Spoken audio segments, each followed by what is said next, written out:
జూబ్లీహిల్స్ ఉప ఎన్నిక ఇక చివరి అంకానికి చేరింది. కేవలం పోలింగ్కి కొద్ది రోజులు మాత్రమే సమయం ఉండడంతో అన్ని పార్టీలు హోరాహోరీగా ప్రచారం చేస్తున్నాయి.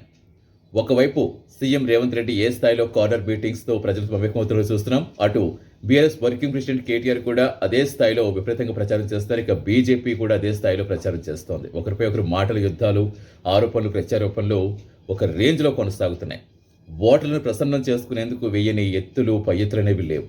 సో ఈ విధంగా మొత్తానికి ప్రచారం అయితే చాలా హోరాహోరీగా సాగుతోంది. At the same time BJP తరపున జనసేన అధినేత పవన్ కళ్యాణ్ కూడా ప్రచారం చేయబోతున్నారని జనసేన తెలంగాణ ప్రెసిడెంట్ శంకర్ గౌడ్ తెలపడంతో ఈ ప్రచారం మరింత హీట్ ఎక్కబోతోంది.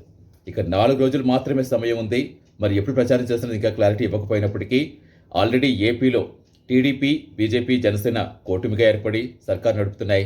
సో అదే దిశగా బీజేపీ తరపున ఇక్కడ ప్రచారం చేయబోతున్నారు. బీజేపీతో అధికారికంగా పొత్తులో ఉంది కాబట్టి జనసేన బీజేపీ అభ్యర్థి తరపున జూబ్లీహిల్స్ ప్రచారంలో పాల్గొనబోతున్నారు శంకర్ గౌడ్ తెలపడంతో ఇక ఆ పార్టీలో ఒక నూతన ఉత్తేజం కనిపిస్తోంది.